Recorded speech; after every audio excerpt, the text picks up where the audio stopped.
there, welcome to today's live training about the content creation mistakes that you're making right now that is making you lose money and making you basically lose sales. So I know this is going to be a little bit of a tough love type of training, but it's because I keep seeing it happen. And as a marketer, but also as a person who cares about your business, I thought I should tell you. I have the obligation to tell you. So for those who don't know, I am an online marketing growth strategist, and I really help service-based female entrepreneurs when it comes to converting their followers to clients, landing leads, and doing the damn thing of making more money, selling out your services, all that fun, good stuff. And because really my service boils down to my PAC method, which is positioning, attraction, and conversion, I've talked a little bit about positioning already, but I want to talk about attraction. And attraction comes from after you are done with your positioning, where you know exactly who you are, exactly what your unique selling price is, exactly what your message, your story, how you're going to do that. Then you can go into attraction and start talking about the posts and value and all that fun stuff. And this is where a lot of people have a hard time with.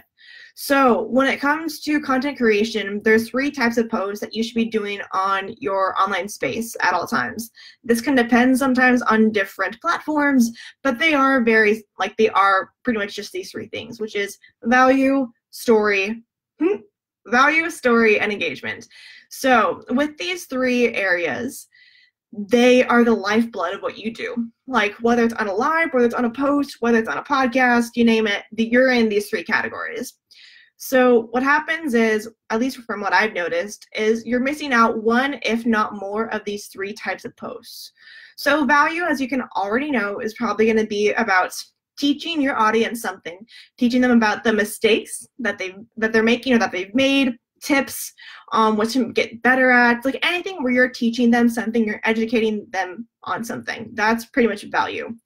Then a story is going to be a story about you, your clients, like anything that's going from a story base. And the thing is with stories, you can actually make it a hybrid where you create the story and have it as a value statement. So one of the things that I love to do is really use stories to create value. So one of the ways that I like to talk about this is, let's say for attraction, since we're talking about that, one of the ways that I actually started to attract certain things was putting an intention out there, intention setting. And one of the intentions that I had was I was at a Secret Santa this weekend with a couple of my friends, and I had this intention. We had this new card game, as once in a while we'll play a new game, and this card game was called Unstable Unicorns. And these are the cutest freaking cards ever. And basically you're trying to like build up a stable. It's a whole little thing. Anyway, there's very rare cards that are in that card game. And one of the cards is a llama-corn. It's a llama and a unicorn together. I don't know how it happened, but it is. It's like one of the only cards that's very rare in there. And I was like, you know what? Before we start this game, I'm making an intention that I'm going to get this llama-corn card. And the guy who was handing out the cards like, it doesn't really work that way, but I mean, you can try. And you bet your bottom dollar that 2 hands later, I got my llama-corn. Now, is that like a crazy, weird attraction story? Yes. But I want you to see that that's something that I can use for a story. That's a story, basically. And the way you can use story is interact it and interweave it with your value. So from that, from saying like, oh, I set this intention, now so can you with your business. You can set intentions for your goals and to really help start to see what are the ways to build it out for your business. So I want you to realize that with stories, you can actually interweave it when it comes to value as well, which is really, really cool. And the last thing is engagement. Engagement you've probably seen a lot, because not only do business owners do it, but actually people who are not business owners do it all the time. Where you're asking questions, you're sharing posts and videos and photos where it's creating engagement. Like one of the biggest ones you'll see out there is this or that, where it's do you like this better or that better? Do you like Starbucks or Dunkin' Donuts? Do you like email marketing? Do you like content marketing? Like asking those questions can create engagement. And as I'll be doing a post on this later this week, engagement really can help out your other posts, like the value and story posts, going up further and further. So that's kind of like the 3 main posts you have to be doing regularly, like I would say at least weekly, to really gain a cult following, to gain clients, to really convert them online. So one of the biggest mistakes that I see is, it's going to sound so mean, sorry, but when you're doing value posts, interweave some story in there, because one of the biggest things people come to me is like, oh, I don't know how I'm different out there. I don't know what makes me different. I don't know what makes my, business different. And it's you. It's the stories you've had. It's the way you're teaching it. And if you're just kind of regurgitating information, you're not going to be able to really have that impact that you want. So what I mean by this is, let's say you're a health coach, and your 3 tips to making 2019 your fittest year ever. The first one's drinking water. The second one's eating healthier greens. The third one is more sleep, let's say. Now, if you say that, people are going to just say, oh, yeah, that's true. Yeah, like, we need to do that. Yeah, you're right. But if you add in story in there, it connects better and it lands better, because people can always read that information, but with story, we can ingrain it better we can integrate it into our lives better. It's why the movie industry is not going anywhere anytime soon, because that's what we're about. Like, as humans, we understand most through storytelling. It's why before there was even writing, all we talked about was through story, was through spoken word. So to go back to that post of those 3 tips, what you could do is say, the first one, drinking more water. And you can say, I drink more water. Well, because after I started drinking a gallon a day, my skin got better. My, whatever it is, your sleep got better. Like, start to talk about that and say, this gallon of water that I started to consume changed everything for me. Or eating more greens. Once I started to incorporate more greens, even though I began to hate them, I loved them after, because they made my digestive better. They made me less cranky. Like, if you add in some of that story stuff, it makes your posts so much more tailored to you, but also your clients, the people who you're wanting to create a connection with, begin to know more about you without you having to do a whole life story about it, And I think people need to realize that more and more, is that life stories are fantastic. I believe that they're really used, but what you should be doing to make it even better for your business is taking bits of your life story and interjecting it into value or its own story post. Like, that's what you really need to be doing more and more about. So that's the first thing. If you're doing a lot of value posts, I want you to look and see. Sorry, water break. I want you to look and see, are you actually adding in story into your value? Is it just like, this is X, Y, or Z, good luck, and leaving? Like, that's not what we're about here. We're not trying to create just a textbook. Like, that's something you have to remember. If you're doing so much value posts, you're more like a textbook to people than a brand.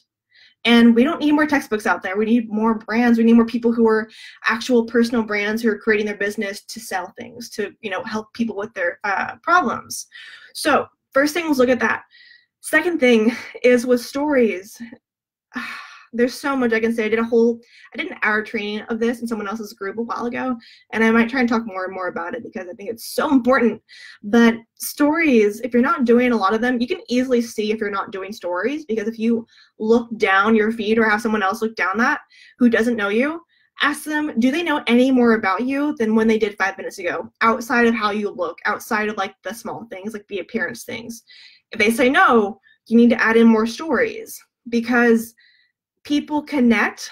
People come to you for information, but they stay because of connection. And connection the easiest way to create connection is through story, which is why I push it so much, because story is the easiest way. So one of the best ways you can start by doing that is start talking about yourself and relate it back to your client. So if you have some type of idea on, hey, I want to talk about, let's say, greens today. I want to talk about eating more greens. Ask yourself, what story, what experience that I had with greens? And you're like, oh, I went to Whole Foods last week and I noticed that their greens was really small and that sometimes you have to get a little more creative with it. Well, you can use that story and add it into the post, or you can use that as its own story alone. Because I've noticed, and you've probably seen this already, in the end of every year, without a shadow of a doubt, there's people who do lessons of 2019, takeaways of 2018, 2017. There's always those things. And it's because people love learning lessons. So if you're going to do a story, remember to try and incorporate some type of lesson, some type of takeaway they can have, but also to interject some type of result that they want. And I go super, super deep into all this stuff with my clients, but it's really important when you're doing actual posts on Instagram or Facebook or wherever to add in those type of things. Okay, so the last thing when it comes to engagement posts is going to be really talking about, okay, what does my ideal client like? What do they not like doing? What do they enjoy? Like, start to really think about that. And one of the easiest ways to start doing engagement posts, put your thoughts on paper. And I know that sounds really weird, but if you start to put your thoughts on paper, it allows people to understand, like, oh, I like Starbucks. What's your favorite order? Like, things you'd actually ask in a conversation. That's what engagement posts are. And that's why they're super important, because they're building that conversation. They're building that connection.